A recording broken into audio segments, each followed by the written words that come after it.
Le détroit d'Ormuz, dans l'actu, on en parlait déjà pas mal, mais depuis les frappes d'Israël et des États-Unis contre l'Iran, eh ben on en parle encore plus. Et on en parle encore plus parce que les gardiens de la révolution en Iran ont promis de le bloquer. Le bloquer, concrètement, ça ferait quoi? Imaginez une sorte d'entonnoir coincé entre l'Iran et le sultanat d'Oman, long de 212 km, mais avec à peine 55 km de large dans sa partie pointue.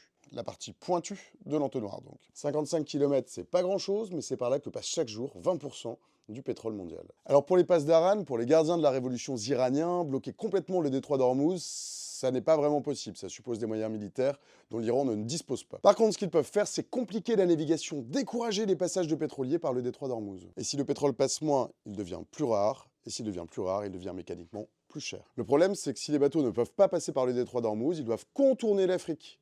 Ça veut dire des milliers de kilomètres en plus, ça veut dire des jours de navigation en plus, et ça veut dire à la fin des coûts qui explosent et parfois des économies qui vacillent.